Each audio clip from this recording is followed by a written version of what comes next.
The rain came early that morning. Not heavy, just steady. It was the kind of rain that feels like it's trying to wash something away, something the sky itself doesn't want to remember. Elena Ward stood by the graveside, a black umbrella clutched in her hand, watching the polished wood of the casket sink slowly into the damp earth. Her husband, Daniel Ward, a name that had once lit up headlines as a tech entrepreneur, millionaire, and philanthropist, was gone. A boating accident. That's what the official report said.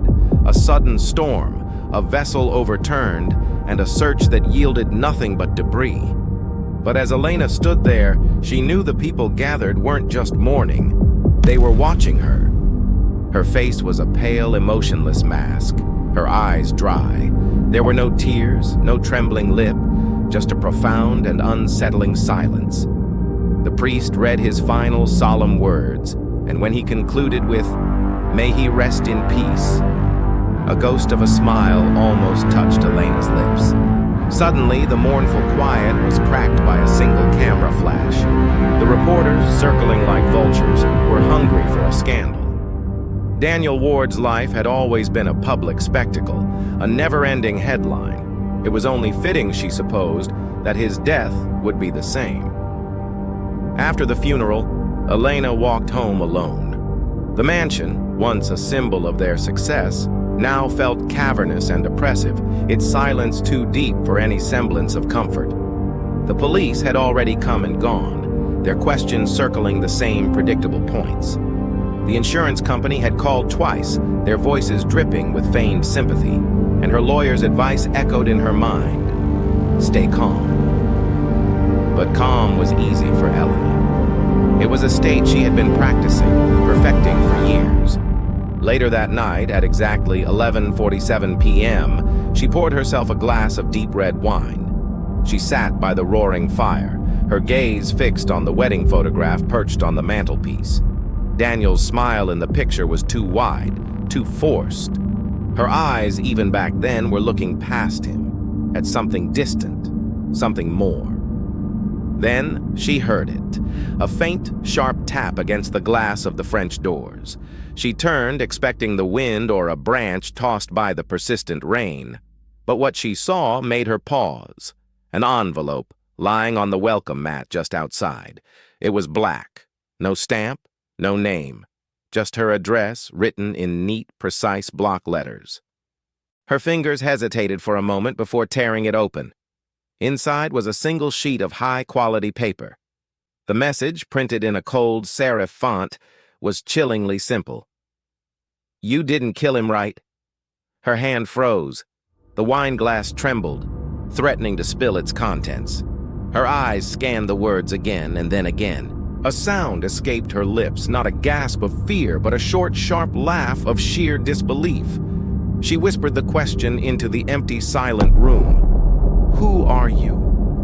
As if in answer, the fire popped, spitting an ember onto the hearth.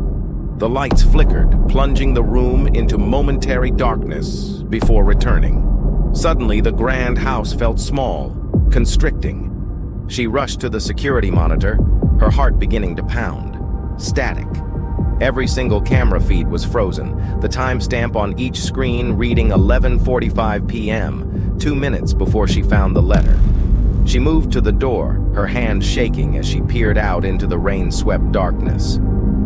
The street was deserted, but then she noticed something strange, a faint, fleeting reflection in the glass of the door. It was her own image, holding the envelope. But in the reflection, the hand holding the paper wasn't hers. It was male, rough, veined, and strong. She blinked, and it was gone. Just her again, alone. With a surge of adrenaline, Elena locked every bolt on the door. She returned to the fireplace and burned the letter, watching the paper curl and blacken until it was nothing but ash. But as the last flame died out, a soft rustling sound came from the hallway. Something slid silently under the front door. Another envelope. Black. Her breath caught in her throat as she bent to pick it up. This time there was no note. Inside was a photograph. It was her standing over Daniel's body on the dock. The image was taken from above, from an impossible angle. It was taken that night. Her heart stopped. The air in the room grew thick, heavy. The silence was no longer empty. It was sharp, filled with a presence she couldn't see. And then, somewhere in the distance, a phone started to ring. Her phone, the landline she had disconnected last week. She lifted the receiver, her hand moving as if in a trance. A man's voice, calm and electronically distorted, said only one thing before the line went dead. Next time, bury him deeper. Every story has two sides, the truth and the version that's left behind. Every secret leaves a trace. Every crime hides a story. Welcome to Case Vault, where the truth is never truly buried. This is the case of the widow's game. Thank you for joining us for this gripping mystery. If you want to uncover more secrets and dive into the darkest corners of the human psyche, make sure to hit that subscribe button and ring the notification bell. The rain began just before noon, soft, steady, as if the sky was whispering secrets it didn't want to keep. The crowd at the cemetery huddled under a sea of black umbrellas, their faces blurred and their voices hushed by the mist. At the center of it all stood Elena Ward, a widow in her late 30s, tall and impossibly composed. She didn't cry. She didn't even tremble. She just watched as the coffin carrying her husband, Daniel Ward, was lowered into the damp earth.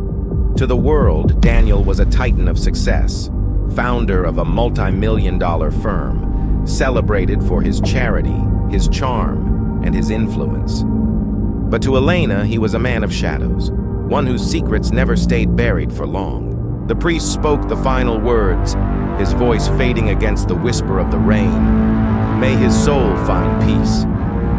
Just for a moment, if you were watching closely, you might have seen it, the faintest curl of Elena's lips, a smile.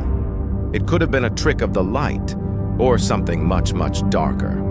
One by one, the mourners offered their sympathies, their words hollow and their gestures empty. "Stay strong, Mrs. Ward. He was such a good man."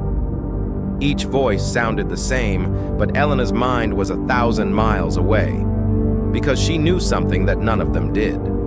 Daniel Ward's death wasn't the end of a tragedy. It was just the beginning. By evening, the sprawling mansion was silent again, the sound of her footsteps echoing through the marble halls. Elena poured herself a glass of deep red wine and sat by the window, watching the rain streak down the glass like tears. The city lights glowed far below, distant and blurred. On the table beside her sat a single framed photograph of her and Daniel, both smiling for the camera. But even in that frozen moment, her eyes weren't on him. They were looking past him, toward something unseen, something just out of frame. She reached for the remote, turned off the blaring news on the television, and whispered into the silence, "It's over now." But it wasn't. A faint sound from the front door made her freeze. Silence. She waited, listening.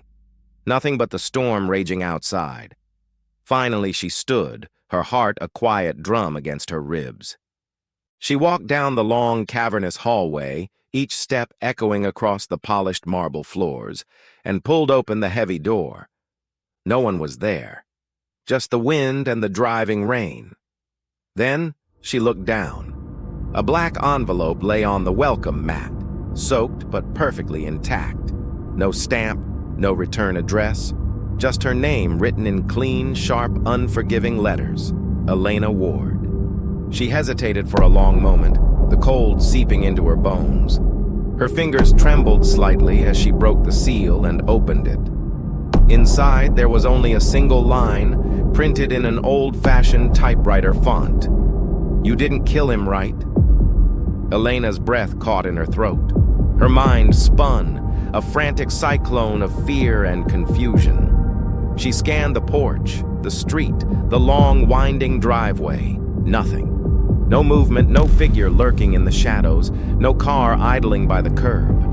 A cold wave of dread washed over her as she stumbled back inside, slamming the deadbolt home. She walked straight to the living room, to the glowing security monitor on the wall.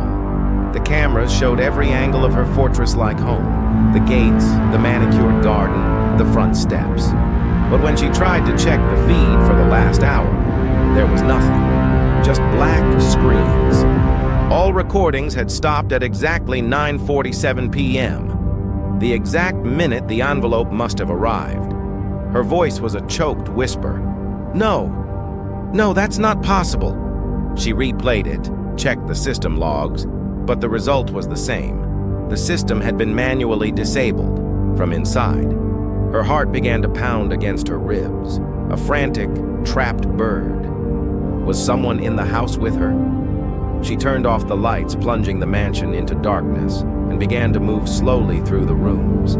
Her reflection followed her in the darkened windows, a ghostly twin, her heels clicking softly on the cold tile. Everything looked normal, but nothing felt normal. The very air was thick with a new, unseen presence. When she finally returned to the living room, the fire had burned down to glowing embers. The letter was still clutched in her hand.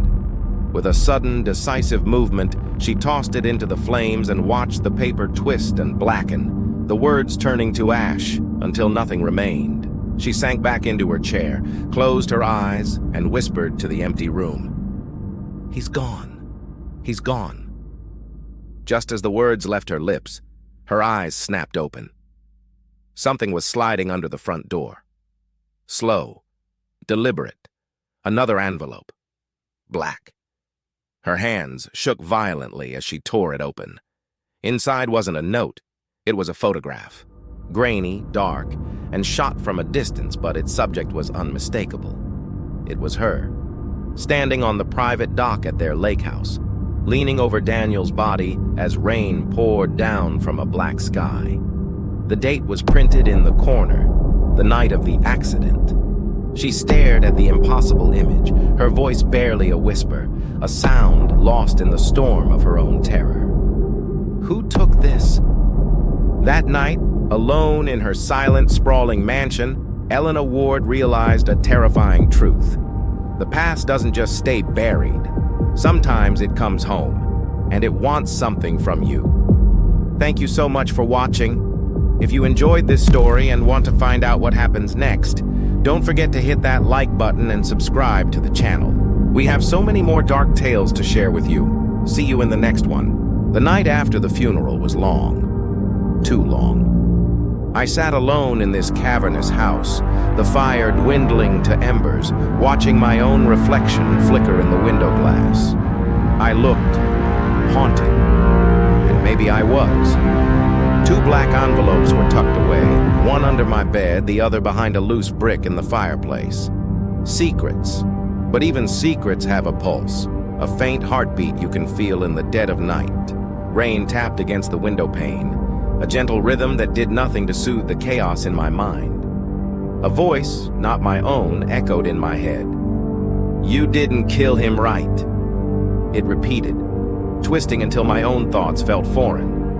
The storm outside had passed by morning, but inside the Ward house, the real storm was just beginning. Soft light streamed into the kitchen as I poured myself a coffee I wouldn't drink. My phone buzzed, vibrating against the cold marble countertop. Detective Liam Rourke. He was the officer assigned to Daniel's case, persistent, sharp, the kind of man who smiled just before asking a question designed to rip you open. I answered, my voice a carefully constructed wall of calm. "Mrs. Ward, sorry for the intrusion," he said, his tone polite but firm. "I need a few minutes of your time." "About Daniel?" I asked, though I already knew. "Yes. New details have surfaced. It's best we discuss this in person." My heart hammered against my ribs. "Come by at noon," I replied, and hung up. The clock on the wall seemed to tick faster, each second a step closer to my undoing. At precisely 12, the doorbell chimed. I opened it to find Rourke standing there, his coat soaked from a fresh downpour, a small notebook clutched in his hand. He wasn't smiling this time. His eyes scanned my face, studying me as if I were a piece of evidence laid out on a sterile table. "Beautiful place," he commented, stepping inside. Quiet. Daniel liked peace, I said, the words feeling hollow. It's all he ever wanted. Rourke's gaze swept across the living room. Pristine, spotless, not a cushion out of place. Too clean, too perfect. Strange thing about Daniel's accident, he began, his voice casual. He wasn't the type to ignore storm warnings, yet he went out in the worst of it. He was stubborn, I offered, the lie tasting like ash in my mouth. Maybe, Rourke conceded. You didn't call him that night? To check on him? He didn't want to be disturbed. Rourke's voice softened, but his eyes remained sharp as glass. You filed the insurance claim rather quickly, Mrs. Ward, and there were several large withdrawals from your joint account in the days leading up to his death. My expression remained a mask of polite confusion, but I could feel my pulse betray me, fluttering in my throat. I don't know what you're implying, Detective. He closed his notebook with a soft snap. Nothing yet, but money leaves a trail, and sometimes guilt follows it. He gave a slight tip of his hat. If you think of anything, call me. The heavy oak door closed, the sound echoing through the empty house. I stood frozen in the hall for what felt like an eternity, the steady ticking of the grandfather clock the only sound in the suffocating silence. Then my phone lit up again. Blocked number. A cold dread washed over me. I hesitated for a moment, then my thumb swiped to answer. Silence. Just a faint crackle of static on the line. Who is this? I demanded, my voice trembling slightly. Nothing. Then a voice emerged from the static, deep, distorted, a grotesque caricature of human speech. You took something that wasn't yours. I froze, my blood turning to ice. What do you want? I whispered. A faint sound accompanied the voice, a rhythmic dripping, like water from a leaky faucet or from a dock at night.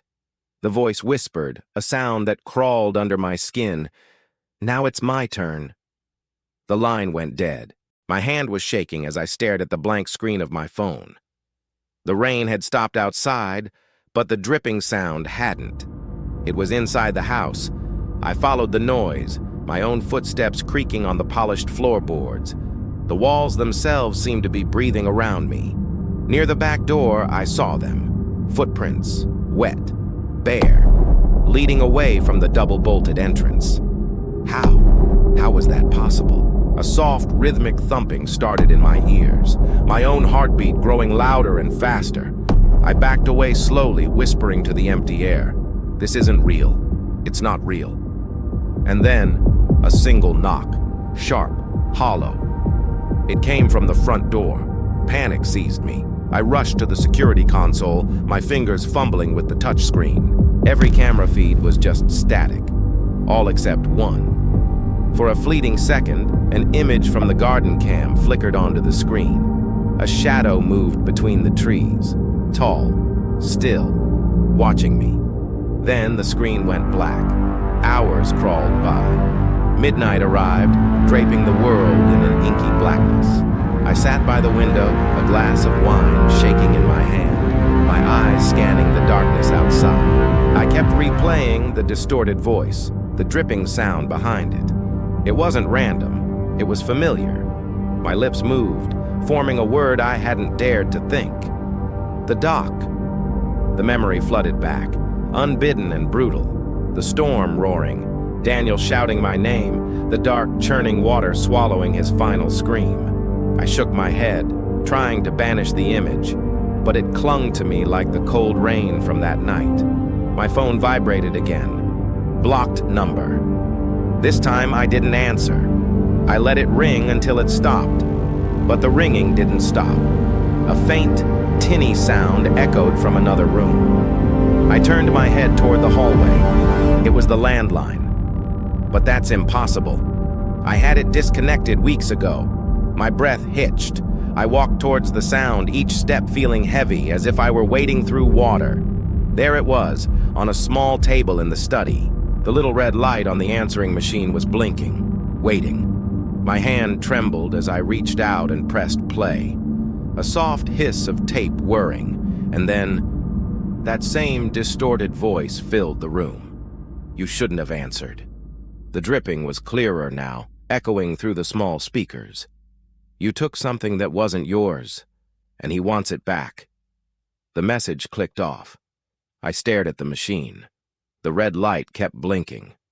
I ripped the cord from the wall, but the light stayed on, a single defiant eye in the darkness.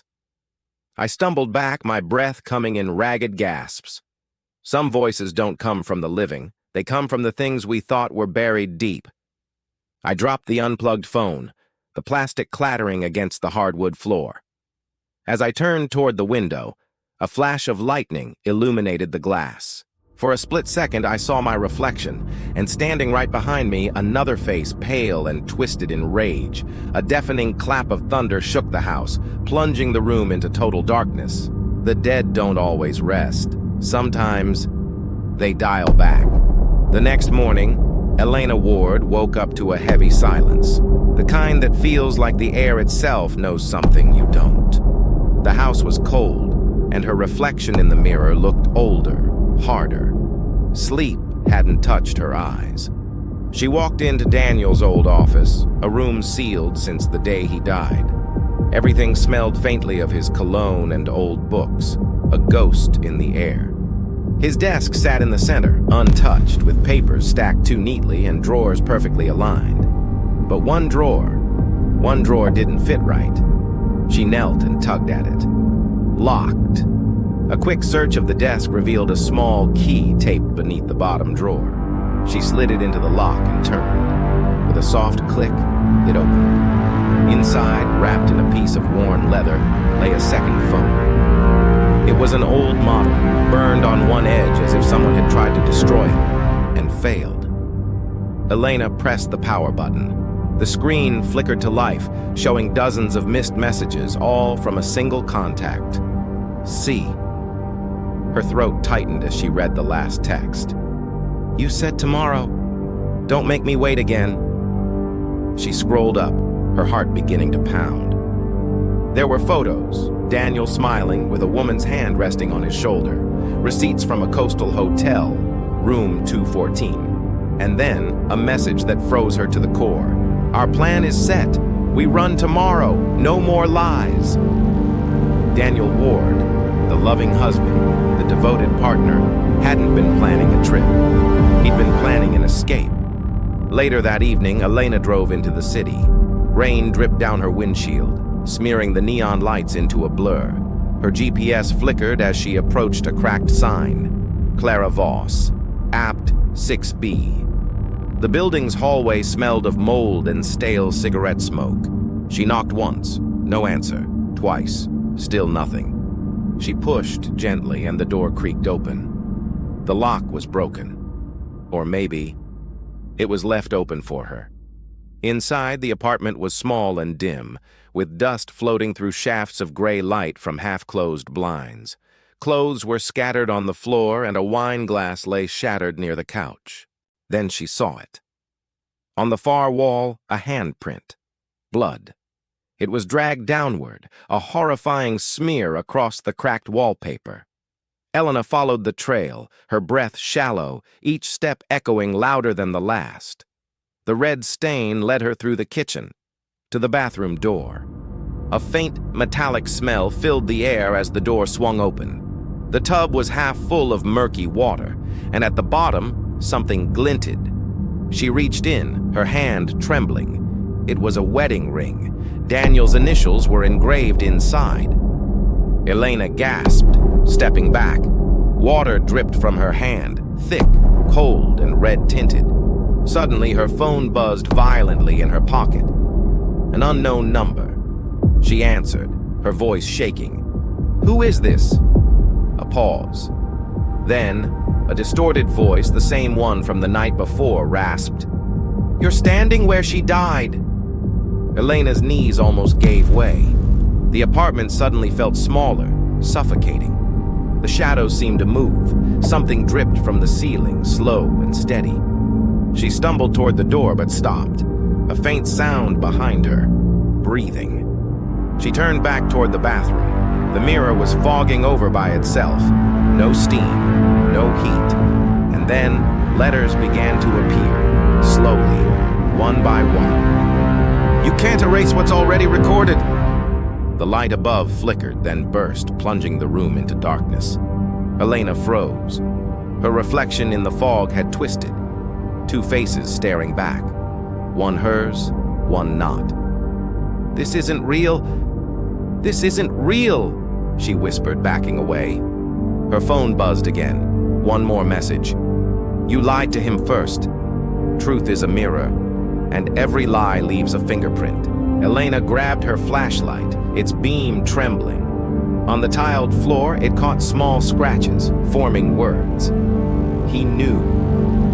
She stumbled out of the apartment, her heels echoing down the empty stairwell. Outside, the city lights flickered as a power surge rolled through the block. The rain began again, heavy and relentless. She leaned against her car, gasping for air, her hands still stained red, the ring still in her pocket. In every story, there's the version we tell, and the one we hide. But in this one, both versions were written in blood. Elena looked up at her reflection in the car window. For just a heartbeat, it smiled. The dead don't rest easy when the truth stays buried. And in the widow's game, the next move has already been made. The storm had been a relentless beast since midnight, tearing at the old dock as if it wanted to pull its secrets from the splintering wood. The planks stretched into the black, churning water, groaning under the weight of the rain and the lies they held. I stood there, Detective Liam Rourke, my flashlight beam shaking in my hand, my coat feeling like a lead weight. In front of me, Elena Ward knelt on the wet timbers. Her hair was plastered to her face, her wrists bound in steel cuffs. Her eyes, though, they weren't just filled with fear. There was defiance in them. A spark that refused to be drowned by the storm. "Tell me the truth, Elena," I demanded, my voice raw against the wind. "Tell me what happened to him." She begged me to listen, her voice a desperate plea. "It wasn't me, Liam. It was Daniel. He planned everything, the crash, the insurance money. He even planned for me to take the fall. He wanted to vanish, leave me behind as the perfect grieving widow turned killer." I didn't buy it. Not at first. It was too neat, too much like a story from a cheap novel. But she wouldn't let it go. She told me about a recorder, a tiny device she'd managed to hide. I found it, pressed play, and held it to my ear, shielding it from the rain. Through the crackle of static, Daniel's voice emerged, calm, cruel, and utterly chilling. "She'll think it was her," he said. "Everyone will. The grieving widow, the accident, the insurance, it's perfect. I'll be gone before sunrise." Then his tone shifted, a note of anxiety creeping in. "Clara doesn't know. God, if she ever finds out what happened in Miami, what I did to Lisa, it's all over." The tape clicked off, leaving only the sound of the storm. I stared at Elena, the pieces rearranging in my head. "Who's Lisa?" I asked. "Another woman," she whispered. "Another lie. Just one more victim in the long line of Daniel's games." I felt a cold knot tighten in my stomach. The story was changing, becoming darker, more tangled. I knelt and unlocked her cuffs. The metal clicked open, a small sound in the chaos of the night. "If you're lying," I said, my voice low and cold, "this is the part where you run, and I put a bullet in your back." Elena's voice was barely a whisper, her eyes wide, looking past me. "If I'm lying, then who's that standing behind you?" I spun around. At the far end of the dock, a shadow stood motionless. Tall, still, draped in a black raincoat, the hood pulled low, hiding its face. A sudden flash of lightning illuminated the scene, and for a split second I saw it, a glint of metal in its hand, a gun. "Police! Don't move!" I shouted, my own weapon now in my hand. But the figure didn't stop. It began to walk toward us, slow and deliberate, each step echoing on the groaning wood. Elena froze beside me, a choked sound escaping her lips. "It's her," she breathed. "It's Clara." As the figure drew closer, the hood fell back. Clara Voss. Her face was pale, almost translucent in the dim light, but her eyes were burning. A hollowed-out fury that seemed to consume her. "You took my life, Daniel," she said, her voice eerily calm, directed at the empty space where she thought he stood. "Now I'll take yours." "Clara, put the gun down," I commanded, my aim steady. She barely registered my presence. Her gaze shifted to Elena. She spoke of Daniel's lies, of how he'd promised to tell Elena the truth the night before the crash, to end it all. "He was coming back to me," she said, her voice cracking. "But you couldn't let him go, could you?" Elena was shaking her head, tears mixing with the rain on her face. "No, he lied to both of us. Can't you see that?" Clara raised her gun, pointing it at Elena. "Then we die together for believing him." A gunshot exploded, tearing through the storm. I fired first. I had to. Clara stumbled back, clutching her side, but she didn't fall. With a cry of rage, she fired back. Screams, the sound of splintering wood. The whole dock shook as if it was coming apart. Then, silence. The echoes faded into the howl of the wind. When I looked up, Clara was gone. All that remained was her black coat, drifting on the surface of the churning waves for a moment before it, too, was swallowed by the dark water. Elena's whisper was a ghost in the night. Is she dead?" I stared into the black abyss. "I don't know." My eyes fell on the recorder lying on the wet boards. I picked it up, my fingers fumbling as I pressed play. Static. Just static. But then, through the noise, a whisper, so faint I almost missed it. "You can't bury what floats." Elena's body went rigid. "She's still out there," she stammered, her voice trembling with a new kind of terror. "No one survives that fall," I said, trying to convince myself as much as her. But as I spoke, a faint ripple spread across the water's surface. Then another. And then a sound. Soft, wet, horribly human. A whisper rising from the deep. "Liam." I froze. A pale hand broke the surface, its fingers gripping the edge of the dock right beside my feet. Clara's face rose from the depths, ghostly white, her eyes wide open and unblinking, fixed on me. Elena stumbled backward with a strangled cry. I reacted on pure instinct, kicking out at the hand. It vanished beneath the waves without a sound. We waited, holding our breath, listening to the storm and the pounding of our own hearts. Nothing. The water was still again, black and impenetrable. "She's gone," Elena whispered, her voice laced with a fragile hope. I shook my head, my gaze locked on the spot where the hand had been. "No," I said slowly. "She's not gone. She wanted you to see her. She wanted us to know." I turned, starting back toward the shore, back toward something that felt like safety. Elena hesitated, glancing one last time at the still, dark water. As she watched, a single perfect ripple spread slowly outward, like the last breath of something ancient and alive. The night fell silent again, only the sound of the waves lapping against the pilings, and if you listened closely enough, one faint, trembling breath that wasn't ours. This story is just beginning. To see what rises from the depths next, make sure you hit that subscribe button and turn on notifications. The rain had stopped long ago, but you could still smell it on the city. That scent of rust, salt, and deep, unsettling silence. It's been 3 weeks since that night on the dock. 3 weeks since the water swallowed its secrets whole. The divers, they only found one body, tangled up in seaweed and debris. Daniel Ward. But there was no sign of Clara Voss. No weapon, no witnesses. There was only the story Elena Ward told. The one everyone, from the press to the DA, seemed desperate to believe. I see her now, sitting in the courthouse under that pale, unforgiving morning light. She's dressed in black, her hands folded so neatly on the table in front of her. The bruises that once circled her wrists have faded to ghosts. The tremble that used to live in her eyes? Gone. The papers have a name for her. The widow who survived the storm. A poetic touch, isn't it? In her statement, Elena's voice is soft, a gentle murmur filling the vast, quiet room. Every word is precise, perfectly rehearsed, yet colored with just the right amount of sorrow. She tells them Daniel had planned to leave her, that Clara found out and came after him, furious. The argument turned violent. Elena says she tried to stop them, to get between them.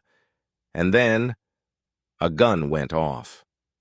Daniel fell into the dark water. Clara, she says, jumped in right after him. Or maybe she slipped. It was all a blur, a chaotic, rain-soaked nightmare. She can't quite remember. The current, she insists, pulled them both away into the darkness. She screamed for help, but the waves, they just swallowed her voice. And the courtroom, they bought it. Every last word. The evidence, thin as it was, matched just enough for the file to be closed. A tragedy. Case closed. But not for me. I'm standing in the back of the room, my coat draped over one arm, listening as Elena's voice fills the silence like smoke. She never looks at me. Not even once. And when the gavel falls, when the judge dismisses her as a victim of circumstance, I see it. A smile. Small, perfect, almost grateful. It's a flicker, there and gone, but I see it.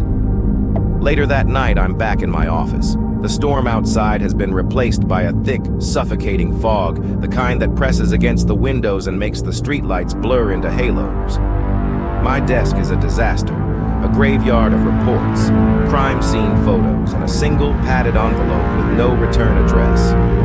Scrawled across the front in black marker are just 3 words: final move. I tear it open. Inside, there's a small USB drive, silver and cold to the touch. I hesitate for a moment, my gut twisting. Then I slide it into my computer. A single file appears on the screen. Doc footage. MOV. My heart hammers against my ribs. I press play. The screen flickers to life, grainy, black and white. It's security footage from the marina, dated the night of the shooting. At first, the image is almost empty. Just the dock under a relentless downpour, ghostly in the camera's infrared glow. And then, movement. A lone figure walks into the frame. It's Elena. But there's no Rourke, no Clara, no one else. She just stands there for what feels like an eternity. The wind whipping her hair, her coat billowing around her like dark wings. Then she raises something in her hand, a pistol. I can see her lips moving, forming words the camera's microphone can't possibly catch. She turns toward the edge of the dock, and that's when I see them. 2 shadows, locked in a heated argument. Daniel and Clara, their hands gesturing violently. Elena lifts the gun. There's one flash of light. Clara falls first. Daniel stumbles back, clutching his chest. And then Elena, with a cold, deliberate motion, pushes him hard. Both bodies hit the water. The ripples spread outward, swallowing them whole. For a moment, she just stands there, staring at the dark surface of the water, her expression completely calm, utterly blank. Then she kneels, drops the gun into the bay, and walks away, disappearing back into the darkness she came from. The file ends. The screen goes black. I lean back in my chair, the computer's fading glow painting my face a pale, sickly white. The office is dead silent except for the faint hum of the machine and the slow drip of rainwater from my coat onto the floor. I play the video again and again. Each time the truth feels heavier, colder, more deliberate. She hadn't panicked. She hadn't fought back. She had planned this, every single step. I open the case file beside me, the newspaper clippings, the photos of Daniel's car, the insurance documents, a copy of Elena's tearful statement. It all fits now. The lies, the tears, the half-truths. She hadn't really lied, had she? She had simply controlled the story, twisted the narrative until it became the truth. I shut off the monitor, and the screen fades completely to black, leaving my own tired reflection staring back at me. I whisper the words to the empty room, my voice barely audible. She didn't lie. She just played the game better. The city outside is quiet again, the kind of quiet that feels earned after a storm. Somewhere far below, I can almost hear water dripping from the pier into the bay, one drop at a time, steady as a heartbeat. A car engine echoes in the distance. Headlights cut across my window for a second, then vanish. I'm alone, staring at the small silver USB drive glinting on my desk. The words "final move" seem to shimmer under the lamplight, mocking me. I reach for it, then stop. Some things, I think, aren't meant to be solved. They're just meant to be survived. I slide the drive into an evidence envelope, seal it, and place it in the bottom drawer of my desk. A secret to be buried. Across town, Elena Ward is standing on her balcony overlooking the water. The night air is still damp, but she breathes it in like it's freedom itself. A thin, faint scar traces the edge of her neck, barely visible beneath the collar of her expensive coat. She sips her wine and stares out at the harbor lights flickering in the distance, the very same spot where everything ended and, for her, began. A small wooden box rests on the table beside her. Inside, a deck of playing cards, worn, water-stained, the corners bent from use. She picks one up and smiles faintly. The Queen of Spades. She shuffles the deck slowly, deliberately. Each card clicks softly against the next. The sound is hypnotic, like the echo of raindrops on wood. She lays one card face down, another on top, then another. Her eyes drift toward the horizon, where the dock's faint outline is just barely visible through the fog. "Checkmate," she whispers into the night. In the distance, a foghorn sounds its low, mournful cry. The city lights reflect on the water like a million broken stars. A single card lifts in the breeze, tumbling from her table, floating down toward the dark water below. It lands face up, spinning slowly as it drifts away.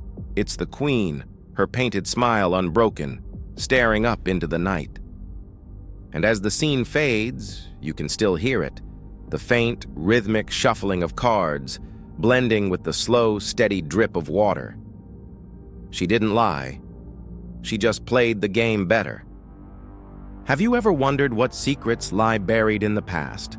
What truths are people willing to die for? Every secret has a price. Like, share, and hit subscribe before the next one surfaces. You survived this game. Now subscribe, share, and like before the next move begins. Thanks for watching, and we'll see you in the next mystery.